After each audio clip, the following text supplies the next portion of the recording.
Hey, how's it going, everybody? This is Joey Galvez, one half of your host of Explain Yourself, and I want to let you guys know about a really cool book from our friend of the show, Eli Shockey. This one is called The Greylock, and it's a story where magic is a commodity.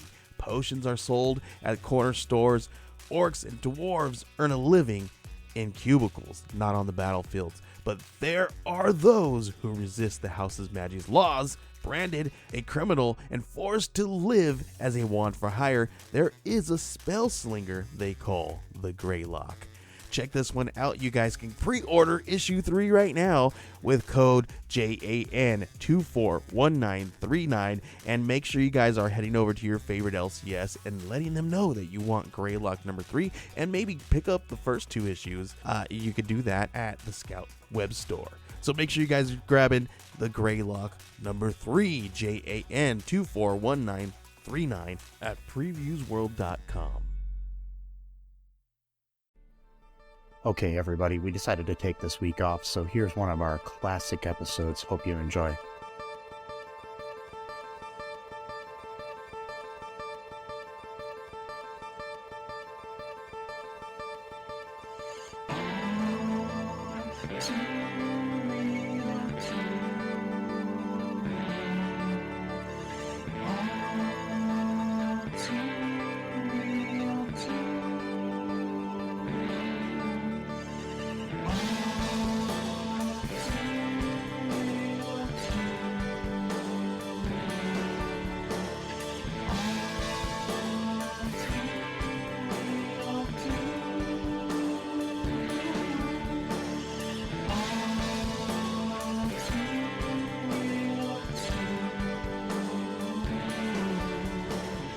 Okay, everybody, welcome to the ALL2REELTOO podcast. I'm your host, Michael E. Cullen II, and with me, as always, is my lovely and beautiful co-host, Matthew Haas. Thank you. That's a very nice compliment. Yeah, no problem. So, we're going to continue down the mountain of wonderful films that were direct-to-video sequels. This one, however, is a direct-to-video sequel to a film most people probably have never seen. The original is also direct-to-video. So. Yes. So, Matt brought this one to my attention. Years ago, he and I watched this movie called The ButterCream Gang, which came out in 1992 from Feature Films for Families or something like that. It's a religious-based film company. And so, in this movie, the ButterCream Gang returns in, here's the title, The ButterCream Gang in Secret of Treasure Mountain. Yeah. Okay. Not the. No, there's no the in there at all, except for at the very beginning. The ButterCream Gang. Yeah, that the, but not the Secret of the Treasure Mountain. I don't know. Anyways, so basically, here is the description on FamilyDVDonline.com, the official website where you can purchase this film, which is actually currently out of stock, though. It's out of stock. I'm going to repeat that again. This movie is out of stock. Okay, but for all of our fans out there, if you have just started listening to this and you have not yet seen the ButterCream Gang in Secret of Treasure Mountain, you can watch it for free currently on YouTube. And also the first one. And the first one as well. So you might want to catch up on those before you listen to this. I'm hoping they're still there. Who knows when you listen to this. If you're listening to this in the future, they might not be there anymore because YouTube sucks sometimes. Yeah. But so far they've allowed it to stay up there, so yeah, we'll see. And but this is the description on the official website. Eldon Flowers wants to be a hero. When he discovers part of an ancient Spanish treasure map, his imagination runs wild. Not only could he be rich, he could also help an elderly man who is about to lose his home. In his search for treasure, he discovers much more than gold and begins to understand what being a hero really means. Okay, so that's the That's a very churched up description of what both happened. of us watched. Yes. I discovered another website too. If you're familiar with the Internet Movie Database, you may want to look into this new website I discovered. It's called ChristianFilmDatabase.com. And they've got reviews of this film and other things and all the information that you would find on the Internet Movie Database, but all Christianized. Is that a word? Christianized, yeah, I think Yes, so. okay. Anyways, so this movie, it stars the wonderful actor Brandon Blazer, who has an awesome name, as Eldon Flowers, which is not an awesome name. No. He was in the first movie, which everybody knows because everybody's seen the ButterCream Gang. Yeah. It's, quite possibly the ButterCream Gang of movies. Oh, wait. Yeah, wait. Yeah. The ButterCream Gang is the ButterCream Gang of movies. Okay. Yes. Much like, I don't know. Much like how Abed called Brita a flavor kind of flavor Yes. in Community. Okay, so, yeah. Do you want me to? Yeah, just like Kinda run through? walk us through this Okay. movie here, Matthew, while I I don't know, go cry. Okay, so excuse me, I'm gonna need to clear my throat for this one because this one was. I've got a lot to say, even though I'm kind of speechless. So. Yeah, we just watched this too right before we started recording. Normally we watch it the night before or something, but this time we actually watched it together. So this was fun. We both kept putting it off because we knew it was going to be terrible. So what happens is that it starts off with some cheesy harmonica, acoustic guitar kind of music, and then it goes into, I think, like the year 1562 or something like that, when the conquistadors were taking over this part of America, and there was like an exhibition. I guess that maybe the King of Spain had commissioned or something like that, and the one guy's found a treasure, and they made a map for the treasure, and he decided to cut it into 3 different parts, and to store one somewhere, then keep one to himself, and then the third part, I don't even remember what happened to the third one. But don't forget, before they did that, they encountered a Native American. Oh yeah, they encountered the native because the natives were fighting back, Yes, obviously. And it was played by the wonderful Don Shanks, who is known for playing Native Americans in a lot of movies, including Dumb and Dumber. And he did stunts for High School Musical 3, but the most important thing that he ever did was he played Michael Myers in Halloween 5, The Revenge of Michael Myers. I just wanted to point that out, that's all.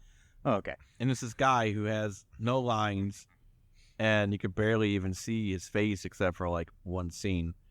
And so the one guy, Probably the most prolific actor in the film. yeah, I think so. Yeah. Even though he only had that one scene, but one of the guys is gonna shoot him, and then they say don't do it because they'll have a war basically against the entire tribe or nation.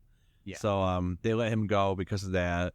They only have like 3 guys left from their entire whatever squadron, whatever you call it, and that's when they go into the cave, and there's this guy in the cave who is like a monk, I guess, and he's like the really like religious one that like believes in the their mission type of thing, and like the one guy is like in it for the greed for the treasure, so it becomes this whole classic battle of like, what is the definition of a treasure? Is a treasure really about gold, or is the treasure about what's inside your heart? It's like, by definition, treasure is gold. So, you can metaphoricalize, is that even a word? But you can metaphoricalize anything you want. Treasure's gold, end of story. And so, Yes.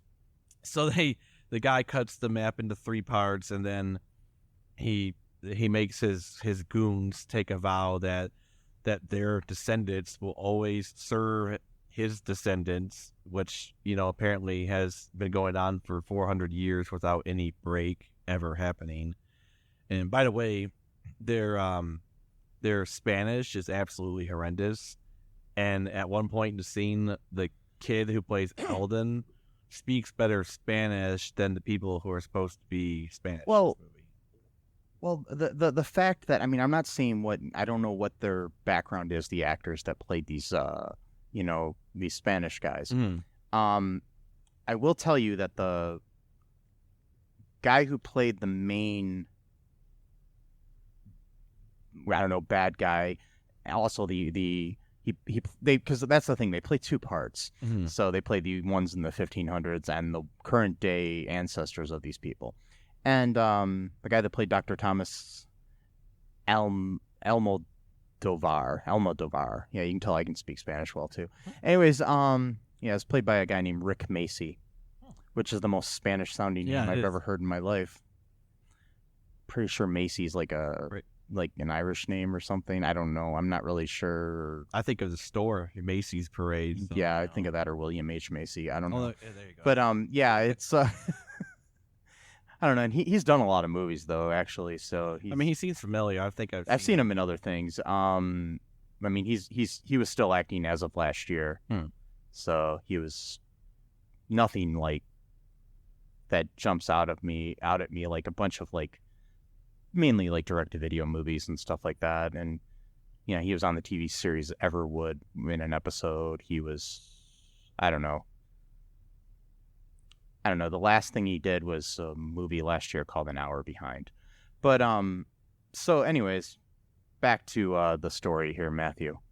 Okay, well, it then like jump cuts really badly, by the way, into the present, almost like jarring. But again, we're talking about people that I don't think are doing anything intentionally in this movie. So anything that might seem cool is probably an accident. So just to clarify, that is not a jump cut. Oh, it's not a jump cut. A jump cut would be where you're in the same shot and you just jump forward like into that scene. Into like like you're in the same shot and like somebody's standing one way. Okay. Yeah, I'm just saying for our film fans out there. So what would be called then when it jumps right into? That's just a transition. Okay. Oh, it's harsh. A horrible, harsh transition. Yeah, very harsh transition because immediately Eldon is screaming as he's on like one of those tires in the water because there's like jet skis or whatever. Yeah, but it cuts from like the Native American. Oh, that's they right. randomly cut to, and he starts doing his generic Native American rambling, yelling, and then that yelling turns into Eldon yelling. Okay, yeah, that's right, because he had a scratch on his face, and then so was it Eldon or was it one of the other? No, kids? I think it was Eldon. I don't know, who cares? But it was one of them, and they're like doing the whole tire, water tire thing with like a speedboat or whatever, on the lake because they're like having some, trip to this, whatever mountain area or whatever, and Eldon is already exhibiting signs of jealousy against his best friend Scott, or because the ButterCream Gang is supposed to be about doing good deeds for people. That's why they're a gang. I mean, they don't do anything violent. They pretty much just do good deeds for people. They raise money, or they cut grass for people that can't cut grass, and things like stuff you'll learn in the first movie if you watch that one.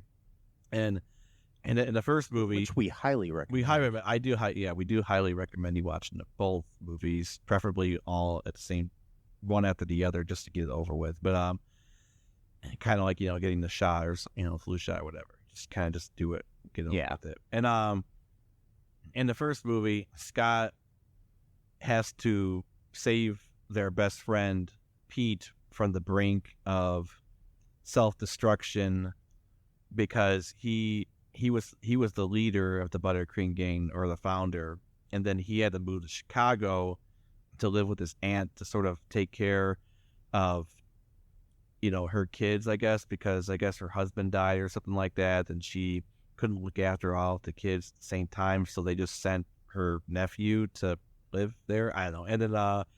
And then he joined one of the biggest, baddest gangs of Chicago shortly thereafter, got into all kinds of mean, crazy things. And you could tell that he was a badass because when he got back home, one of the first things he did was steal a Pop-Tart from the department store. That's, when I think of like really bad gangs in Chicago, I'm thinking Pop-Tart stealers. I mean, that's what's always leading the headlines. And, I've watched, WGN News and stuff. And every day they're like, there's another Pop-Tart, robbery going on right now as we speak. somebody stole strawberry frosted Yeah, Pop-Tarts. I think it was actually strawberry too in the movie. That's messed up. Ooh, I didn't even know. Yeah, that. I think it was. That's just my favorite flavor. Yeah, so mine too.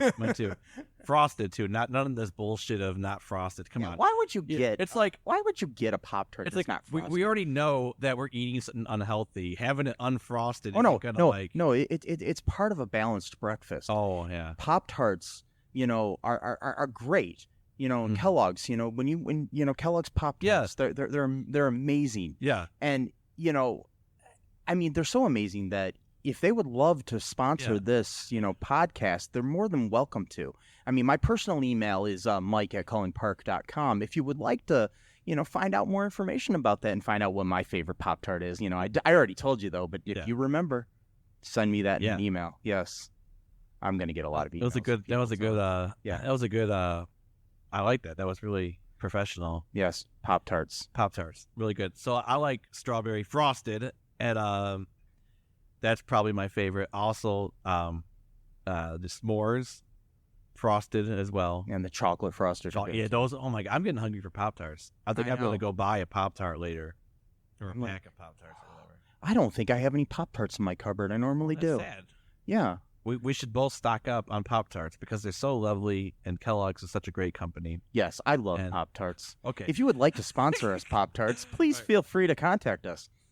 All right. Sorry to bother you with all that. So, in the first movie, he exhibits his gangster ways by stealing a pack of Pop-Tarts at a store that he used to work at. By the way, when he worked at the store, I don't think he ever got paid. So technically, he's just taking what was due to him in wages, but whatever. So technically, if anything, the store owner was stealing from him for years. But okay. Yeah.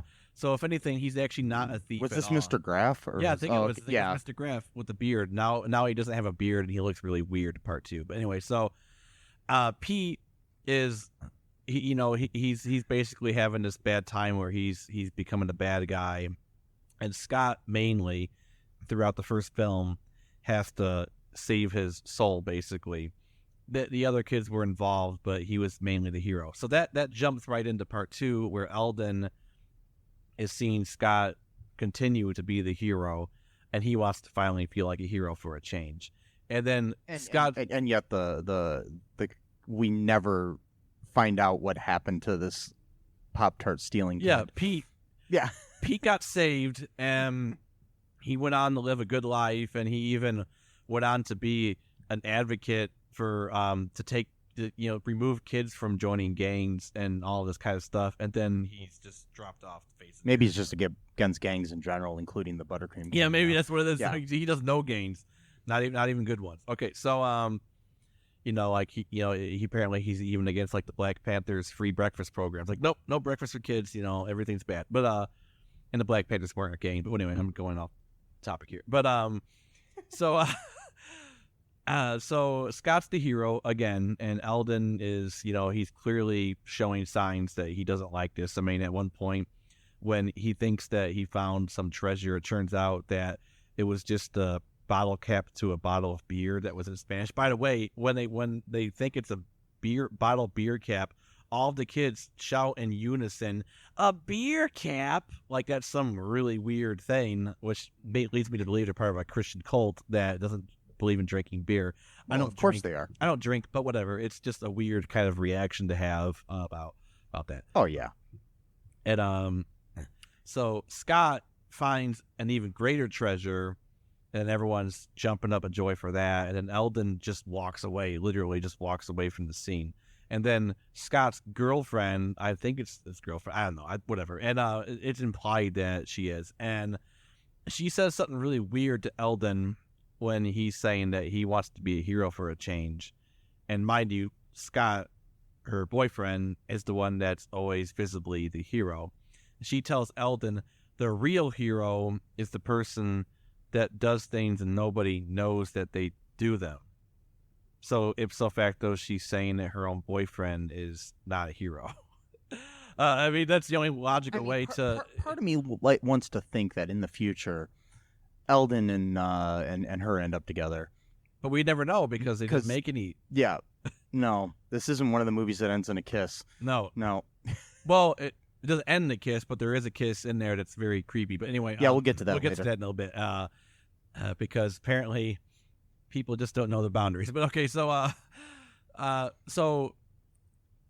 this scene happens and he's sulking, and then they find he's trying to climb up this not really a mountain, but it's like I don't know what you call it, some kind of molehill. yeah, a mountain on a molehill. He's climbing up some steep structure, and then he almost falls off, and he ends up holding on to something, some stick, and then that turns out to be the container of part of the map.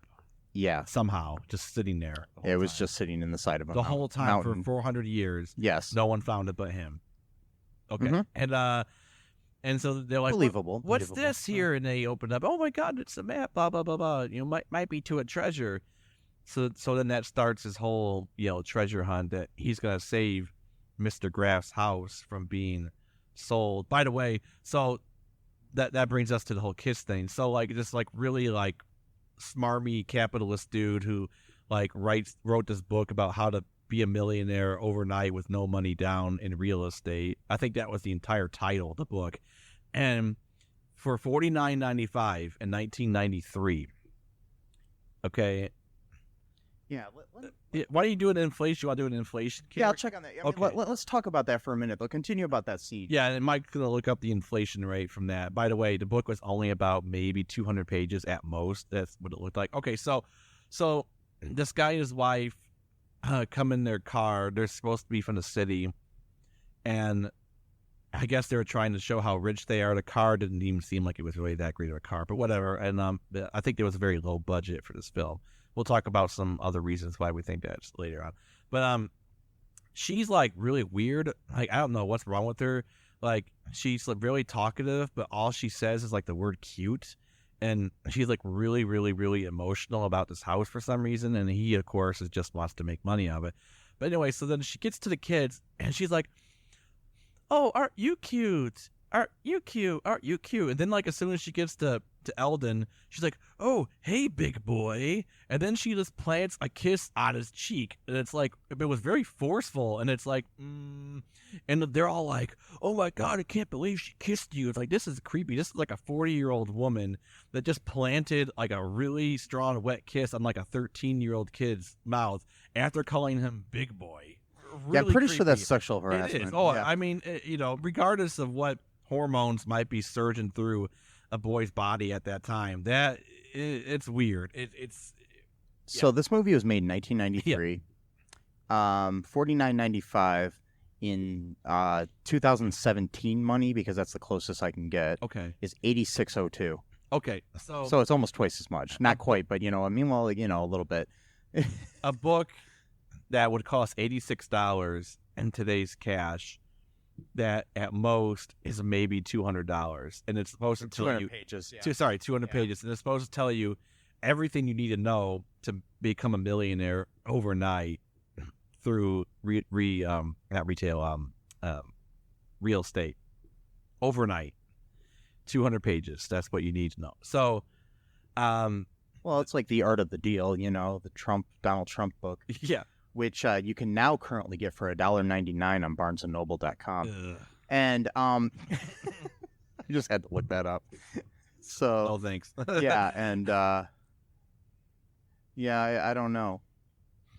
So I'll try to speed this up a little bit Yeah. for you. So, that gives him the idea that he's gonna try to find his treasure to save, Mr. Graff's house from being sold, and the theory is that it's a lot of gold, so it's going to be worth hundreds of thousands of dollars, if not more, in today's value. And then lo and behold, when they go to visit their guidance counselor, who knows what he is, he's a science teacher at the school, and then this Spanish guy, He's one of their uncle. I mean, Is that what it they is? call them Uncle Oh, whatever okay. at one point. so it's some, I think it's Eldon's uncle, actually. So, Yeah. Just- In the credits, he's credited as Uncle Will Duncan. Okay. So I don't know whose last name is Duncan, but then again, none of my uncles have the same last name as mine, Right. so it could be. Yeah.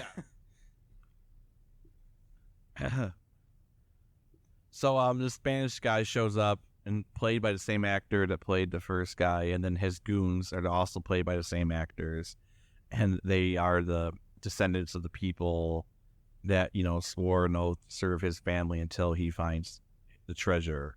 Yeah, and I just want to point out there's one chubbier guy of those two who's eating all the time. Yeah, every single fucking scene he's eating something. And the name of the characters, and I'm thinking that the current character that he plays, because his name is, he plays a character named Romero, which I'm assuming is the character that he played in the beginning of the movie.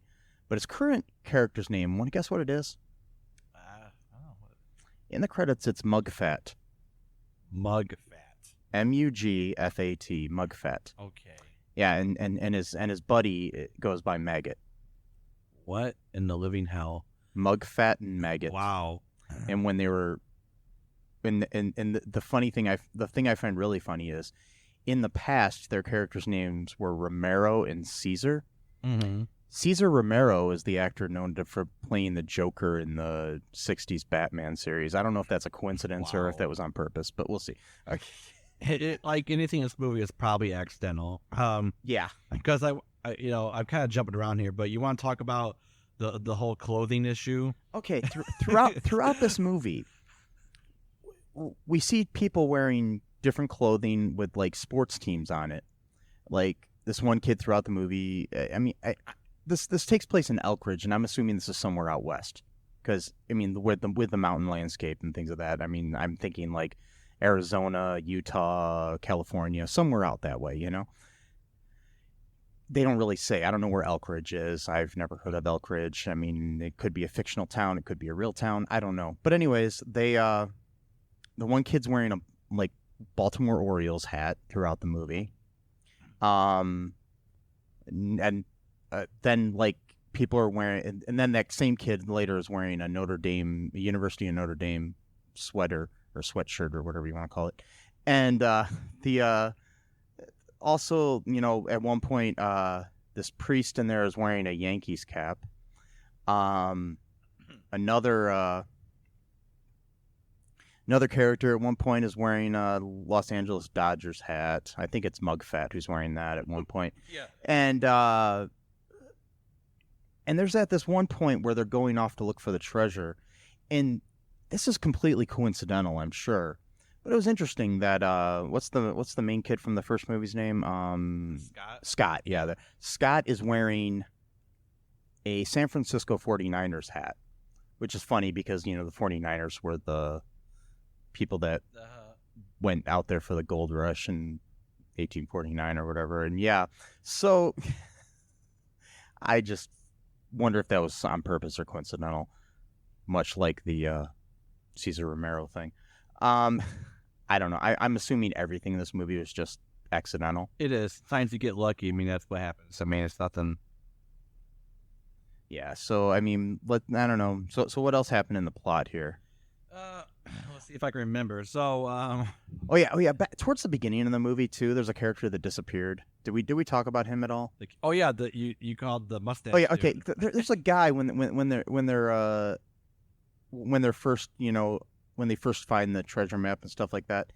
This guy who's got like a porn mustache and everything, and he's wearing like a Hawaiian shirt and a baseball cap and everything.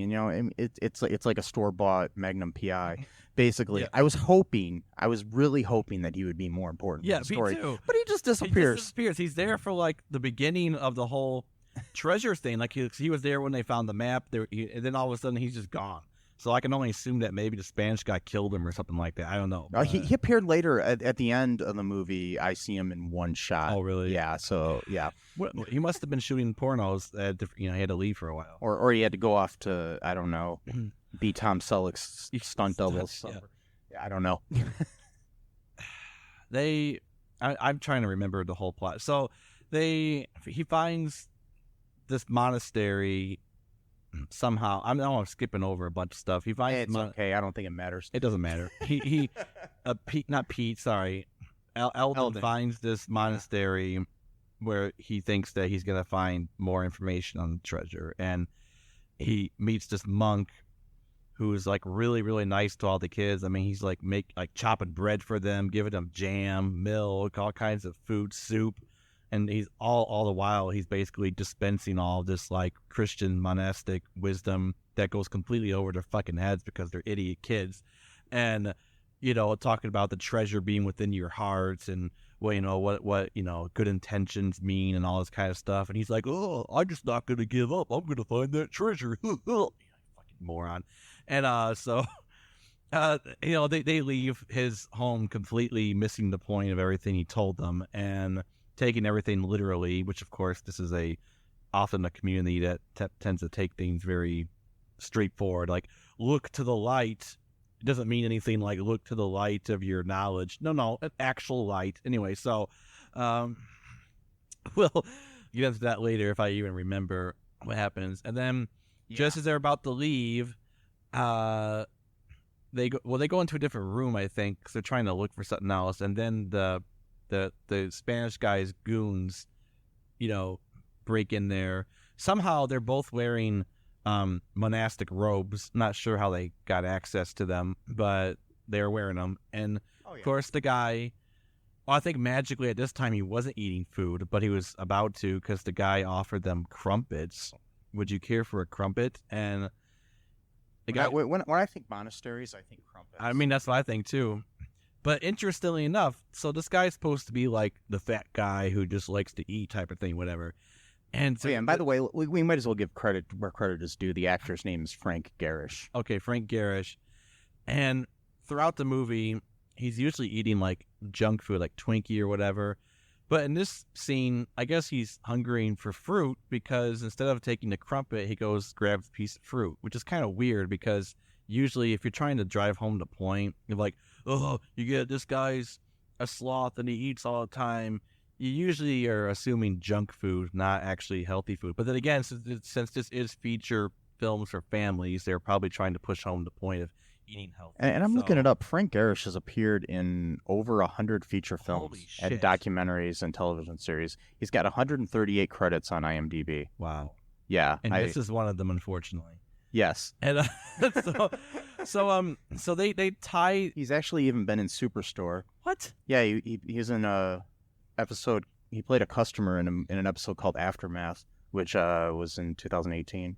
That's freaking awesome. Yeah, I just noticed that. We have the podcast Super Story, so now we can actually tie this in. Yeah, when we get to that episode, which will probably be quite a while away, but still, yeah when we do that, yeah. Wow. So they tied them up in this very cartoonish way. It's just like a piece of string tied to all three people, and like their hands are tied like extremely loose, and they still can't seem to untie themselves without the rest of the kids finding the monastery and coming to save them. By the way, apparently the bad guy decided to leave the door unlocked so anyone could just walk in afterwards, so that's always clever, I guess. And they found their way in and they untied them in this fairly easily untieable situation, and then now is the time to do the real search.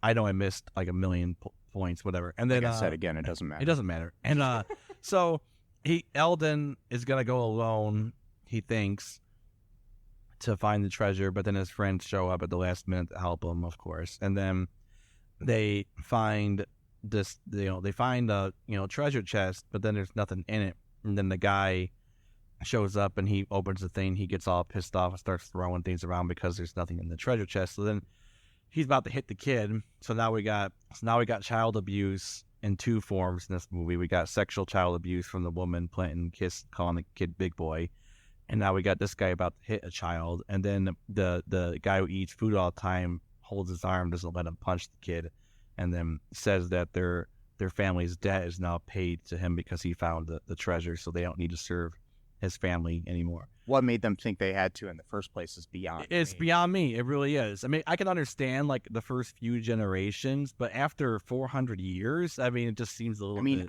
I mean, guess they have a better family history. I mean, I don't even know beyond two generations the name of any of... I mean, I don't know the name of my great-great-grandfather. Right. I know the name of my great-grandfather, but beyond that, I don't know. I'm at a loss, too.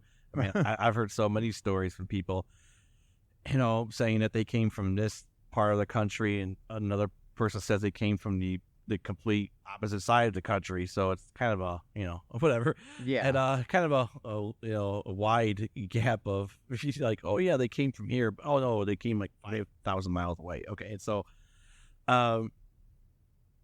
the guy leaves in a huff, and then his goons are like, that's their good deed or whatever, because they saved the kid or whatever, and he's like, no hard feelings.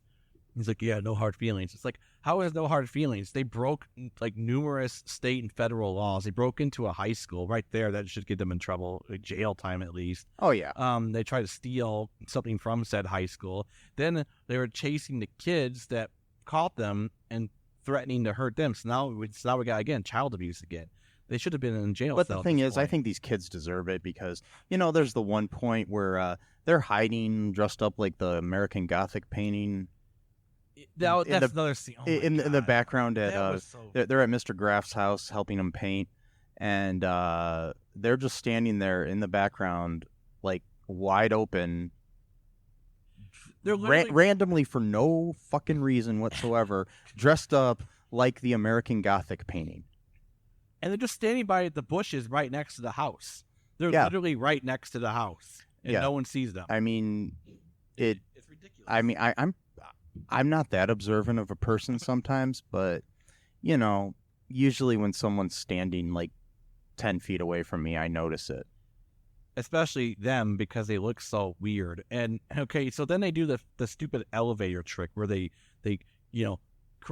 crouch down. Oh yeah, come on, this is so campy and stupid, and it's not even funny. I mean, there's one thing to like do something and kind of wink at it, like, oh, you get it, we're doing that, we're making fun of the fact that we're doing it, but we're also making fun of the fact that we're doing it. These guys were actually serious about it. Like, they thought this was funny. I'm still not sure why they were dressed up like the American Gothic. It doesn't make any sense. It makes no sense. There's so many whatsoever. references here that don't make any sense. Because my thing is, if you're hiding in the bushes, wear some camouflage or something. Don't dress up like a fucking painting. It's like, I mean, it'd be like somebody standing in the corner, dressed up like, Edvard Munch's The Scream for no reason whatsoever, and trying to hide from me.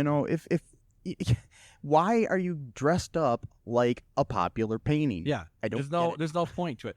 But that's the other thing. There's another thing that makes no sense when they make a reference to Paul Bunyan, and it has something to do about not using enough bug spray, and it's like, oh, yeah, what do you think you are, Paul Bunyan? Like, what does Paul Bunyan ever have anything to say about bug spray? Well, ever?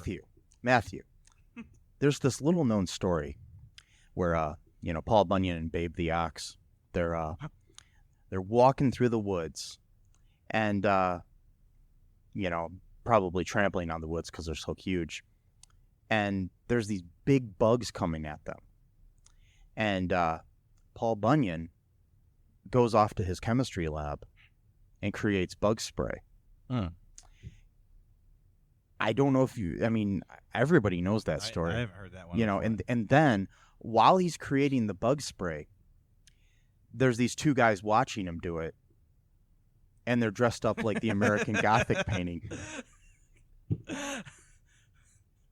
Yeah.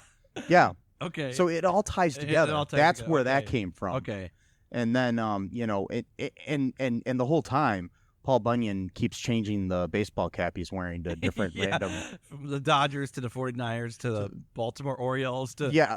We came up with a theory that they just went to a thrift store and just bought a bunch of clothes, and then they just wore that throughout the movie. I'm sure they did. I mean, a lot of low budget movies do that. I mean, movies I've made, we did that. I mean, I think I can we tell. We'd go to thrift stores like when we made the movie Shelved, which I directed, which you can check out at cullenpark.com.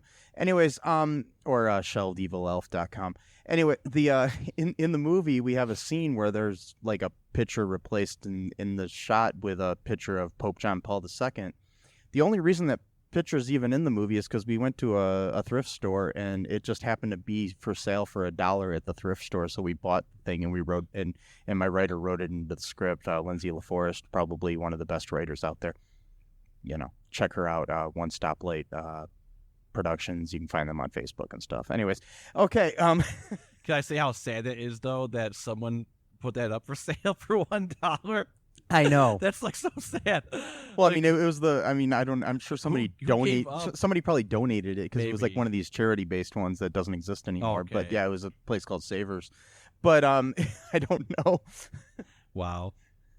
And there was another line there that didn't make any sense either. I forgot what it was, but it was just so stupid. Like, what were they thinking when they wrote? I think they got really tired and lazy, and they were just writing things down, hoping that it would stick. Like if me and you were walking in like the sand, and then like we kicked the sand, and we're like, "Who do you think you are, Malcolm X?" Like, doesn't have to make any sense. Doesn't have to be relatable to anything. Just have a Somehow that kind of makes more sense than the Paul Bunyan. it does. thing. They have a list of names on the board and just throw a dart at it. Okay, we're gonna Malcolm X. Fine, we'll just throw his name in there somewhere. Who cares? Oh, we got Che Guevara. Here we go. Or, Not to mention one of the added colorful kids in the group. Meaning like actually somebody of a different race. oh yeah, the one black person. They gotta have at least one. They have one full black character, and then they have like a mixed character. Oh okay. Eli. Oh that's right. That's the one. Eli, who I like to call Merriam-Webster. Oh yeah, because anytime anybody says anything, and his vocabulary is like he gives the definition word for word of everything. Anytime anybody has a question, like, and he just knows it by heart. He doesn't have a book in front of him or anything. No, he just has it memorized. I mean, I don't know. It's smart kid. I mean, yeah. I mean, I know in a movie that I was in once. It was all improv, the whole movie. And we had a character similar to that in the movie, which made me laugh when I was watching this. It was basically just a friend of mine who was actually like that in real life. He's pretty smart, my friend Jack Warfield. And so he'll just like explain things to you all the time. And so in the movie, I just randomly started calling him Google because he like knew everything. Like you didn't need to look anything up. Jack just knew it. Wow. So yeah. Anyways, that's a little aside here. A little trivia. Yeah. So we went on our own tangents here. Yeah. Which is actually really important because I think our tangents are better than the movie itself. So they find a treasure, the fake one. The guy leaves, and then Eldon remembers the guy telling him, and magically he just hears him physically, even though the guy's not there, and like this loud booming voice about looking towards the light and going higher. And of course, you're thinking throughout the whole movie, monks tend to be, monks are an interesting breed of religion. They're kind of higher minded people. They often speak in symbols, metaphors. They're very intellectual. They read a lot. So usually when they talk about stuff like light, treasure, it always has some kind of mystical or personal meaning. No, he meant a literal light that you have to look at. And then lo and behold, a light just appears at the higher point of the cave.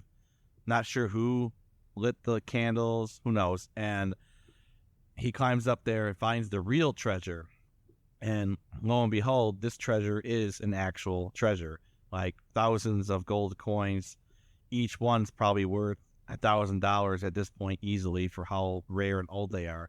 But then somehow the bad guy shows up again, even though he left. I'm not sure how he got back, but okay. And he's gonna, try to steal the treasure back from the kid. And then for no apparent reason, an avalanche happens at that exact point in time, just by sheer chance. And they're fighting over the treasure. The Spanish guy ends up losing his foot and ends up hanging on to the edge of the landing, and then the kids gotta try to save him.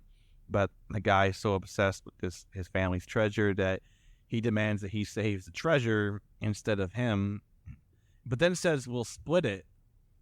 But I think he's thinking that he can save himself. Oh, I see. He ends up Okay. starting slipping again, and then so that's when he saves him, and then the treasure falls, and then again. Mind you, there wasn't a very far fall. It was maybe like 20 feet, 30 feet. So my question is, they wouldn't be able to see this big treasure box just laying around somewhere with a bunch of coins strewn all over the place. They couldn't just retrieve any of it. I mean, I don't understand. I'm pretty sure ropes are available, and it's 1993. I don't know. I mean, I don't remember the 90s at all, man. I mean, that was a weird decade. Anyway, no. I mean, the clothing was beautiful back then. I mean, like those neon shorts, man. Yeah, that Eldon wears at the beginning of the movie. They're just, beautiful, man. Those also scream thrift store to me. The shirt he was wearing was also a thrift store shirt. Like just a random logo, mismatched. Yeah. I mean, everything was just mismatched in this movie. Everything. The clothing, the lines, the people in them, the plot. So as he's falling, though, Eldon does save him. Yeah. And then what happens, Matt? And then it goes back to the fucking scene where he's selling lemonade to try to make enough money so that he decides to start selling lemonade again. That's right. He did earlier, but he kept giving it away for free because all these brat kids were always giving them the sad eyes. And I can't afford 25 cents. Then he was distracted by the fact that a black girl was beating the white kid in a rollerblading race. Was that what he was? Yeah, that's right. He was watching that. And I'm just going to emphasize the fact that he was distracted by the fact that a black girl was beating a white boy. I don't think he was. I think he was just. I'm just saying. I think that was racist in the movie. I'm just getting at it. I think he was just fantasizing about what he could have had. He was so mad about it. But yeah, it was probably the unconscious prejudice of the writers. We're talking about people that. Anyway, I'm not going to get to that. Anyways. And you know what I'm talking about. But we don't know the intentions of the writers. We don't, but we do. And so he's just kind of like all despondent, and then so Mr. Graff comes to pay a quarter for his own house fund, and then he tries to give him this, which we all do. Yeah. Oh, wait. And he tries to give him this whole feel good speech about that he tried and all this kind of stuff. And then the whole town shows up at once. You want to talk about that? Yeah, they all show up in an "It's a Wonderful Life" sort of moment. Yeah. Because it's like the scene in "It's a Wonderful Life" where at the end of the movie where the whole town is like, here's some money and blah blah blah, and then every time a bell rings, an angel gets its wings. And anyways, the I don't know and then all of a sudden, the bad guy, Dr. Almodovar or whatever his name is, comes up behind him and basically thanks him for saving his life and says, "Oh yeah, we're buddies now," or whatever, and not in those words, and then gives him the little bit of he had a little bit of gold that was passed on to his family from the original treasure, and he donates that to save Mr. Graff's house, and then that's it, right? Oh, and well, at the end, you got to remember the last line of the movie. It's something about how He's like, oh, lots of treasure here, blah blah blah, and he's just like, oh, I've always realized that the treasure is inside my heart or something. Oh my god, cheesy as fuck like that. And then the guy, and then Mr. Graff says, "Oh, that's a lot of money to pay for a cup of glass of lemonade." And the guy says, "This is the best glass of lemonade I've ever tasted." It's like, really? Come on, you fucking idiot! So that's it. That's the whole movie. That's what we wasted, an hour and 23 minutes on. And here's a few little treasures about the movie. There is also a movie in 1956 called Secret of Treasure Mountain, which the basic plot of that is that 3 items combined will form a guide to locate a treasure. And just like this movie, they got 3 parts. Yeah. Okay. But again, Trinity, 3. Yeah. 3 groups of 3 always symbolize some kind of treasure or some kind of whatever. And it also references Raiders of the Lost Ark, obviously. Even the cover looks like. Yeah, the collapse. It says here that the collapsing cavern after the treasure box is lifted from its resting place, the multiple piece treasure map, a villain stealing the treasure right after the good guy finds it. Similar flamboyant brown fading into yellow coloring font of the letters in the movie title on the tape and DVD case, plus sepia tone drawing with the hero positioned close up and in the middle, and with his arms raised, etc. And then it also references Indiana Jones and the Last Crusade.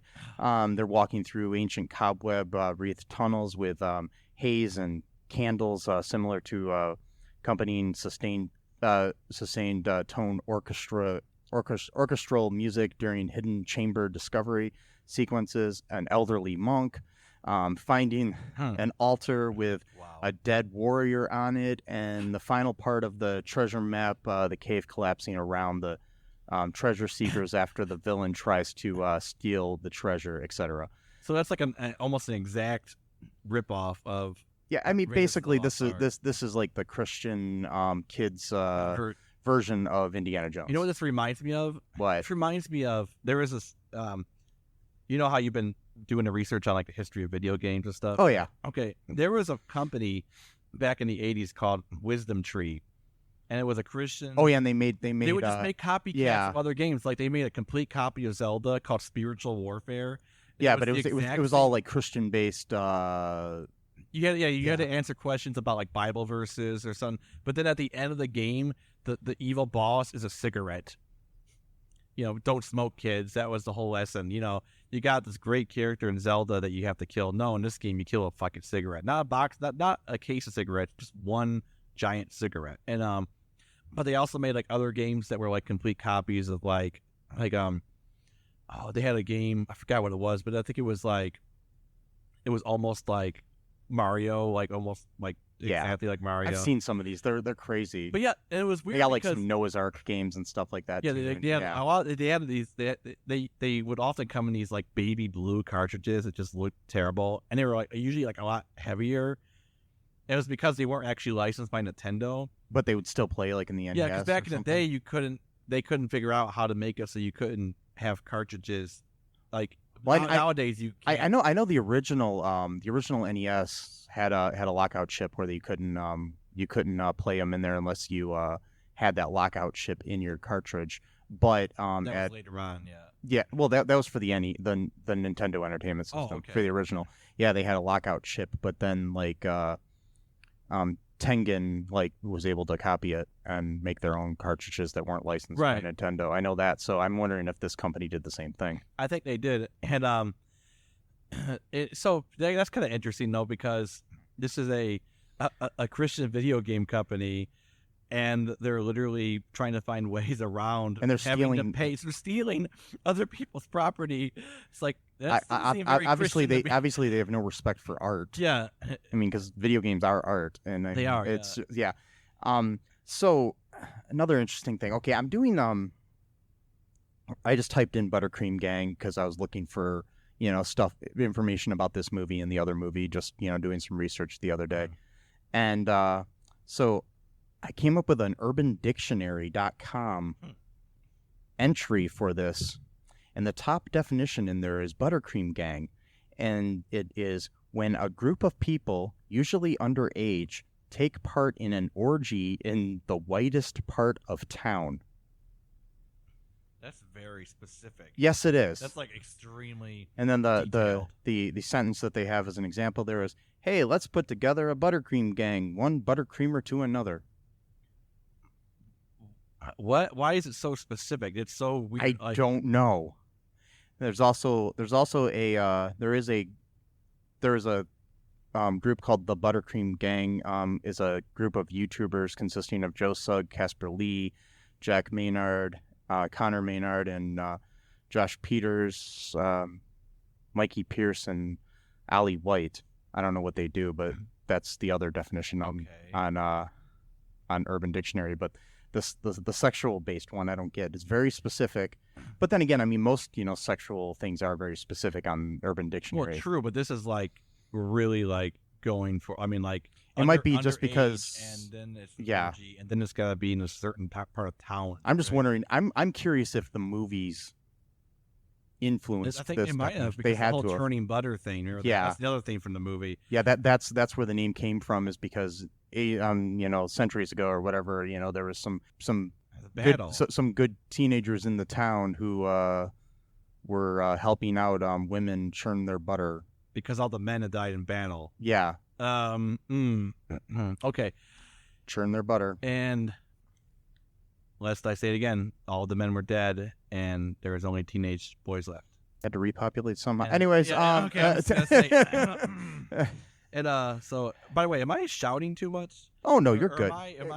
You're good. Don't worry. Speaking at normal tone here, because I don't want to just be like shouting throughout the whole podcast. Yes, we're gonna have to re-record the whole thing. We might have to. No, I'm joking. I don't want to. I'm gonna not do it because this movie is terrible. But anyway, Oh yeah, would you recommend this movie to anyone ever? that's a good question. I honestly do. Only in the fact that it is so bad. It's not something you should watch by yourself. No. And I'm glad I waited to watch it with you. Yeah, me too. As opposed to, watching it last night by myself or something. What a terrible night to have. Yeah. Just sitting there by yourself watching this. I mean, Yeah, if you're sitting alone at home watching either of the ButterCream Gang movies, get a Netflix account or something. Just do something. By the way, so my friend Aaron came up with a great saying. He said, this, instead of Netflix and chill, this is YouTube and hang yourself or something like that. Oh, yeah. It's so terrible. It is. Like, I mean, it's for free on YouTube. And by the way, when I say it's for free, YouTube itself did not upload this. I mean, some user uploaded this movie on their own account. And the people at the Films for Family, I don't know, the feature films for families have not taken it down yet. So, if you happen to be listening to this podcast, the people at the feature films for families, I'm just letting you know it's up there for free. Yeah. So you might want to contact YouTube. But or please not. don't, though, because Leave it up there. I think this needs to be seen by groups of people. Future ButterCreamers, so the world. Future butter, and teams of people who are just teams who are not just a group of individuals. Oh yeah, that was another line in the movie. Yeah, they said we're a team. Great. We're a team, not just a group of individuals. Yeah, let's. Damn it, it's not in the quotes on the IMDb. Okay. I was hoping it would be, but yeah. The only quotes they have on there is a exchange between Eldon Flowers.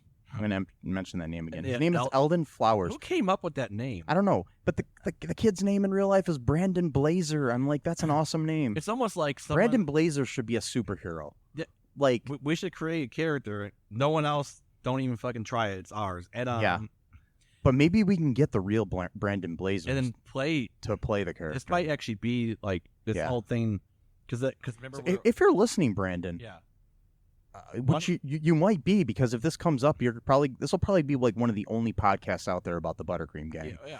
Well, so you never know. That might be, but it might not be. But I mean, there's millions upon millions of podcasts out there. But they're. If you're listening to this, Brandon, contact us. I mean, we'd love to do an update on this. I mean, I'd love to interview you or something for the podcast or anything. Or I'm a filmmaker, so if you want to be in a movie, a good one. Yeah, a good one. Let me know, man. Doesn't have to be all good deeds and all that kind of stuff. Yeah. It could be dark and whatever. Or if you want to do a good, we can do ButterCream Gang Part 3. Yeah, they call it the. I don't even know what. I don't know something. The middle-aged guys hanging out. Sounds terrible. Yeah, no, that's not a good title. The ButterCream Gang returns in. There you go. Returns and secret of the piece of shit. No. The secret of middle age. There we go. There we go. ButterCream Gang returns and secret of middle age. And not the secret of middle age, but the secret of middle age. And the secret is that they can't eat butter anymore because they have too much high cholesterol. Yeah, they go to the doctors and they're like, "I know you're a member of the ButterCream Gang, but you can't. You really can't have any more buttercream. You've had too much in your life. You have to stop now." And what about butter beer? No.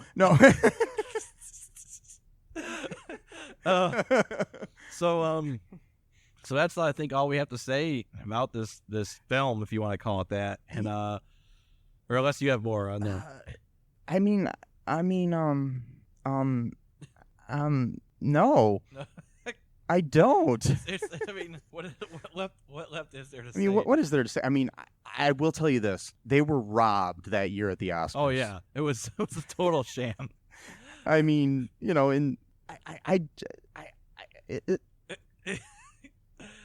By the way, I've got Turbulence 3 just sitting on that stool right there. That's another movie we're gonna do one. Oh yeah, of course. That movie is bad, and it's almost as bad. I mean, as this movie. I will tell you this. You know, in 1993, Unforgiven won the Best Picture at the Oscars. The Clint Eastwood movie. Oh, okay. You know, the Western. You know. Now, convince me that that's a better movie than the ButterCream Gang 2 Secrets, not the Secret. No, Secret of Treasure Mountain. You know, when you got a guy eating food every scene to drive home the point that he's fat, you know, because, you know, you can't. You know. I mean, and how does that beat, you know, Clint Eastwood and Morgan Freeman in a movie and stuff, you know, in a Western? No. I mean, this movie took place in the West. Yeah. You know, so I want to say that, you know, and I mean, why didn't Brandon Blazer win Best Actor, you know, instead of that year where Al Pacino won for Son of a Woman? Right. I mean, with those neon green shorts and that white T-shirt. I mean, the faded logo. Freaking Al Pacino played a blind dude who say hoo-ha. Yeah, he's got a nice fancy car. Yeah. Ooh, blah blah. Crap. Come on, stupid. Yeah, no, that should have been Brandon Blazer. So Brandon, I think you got robbed.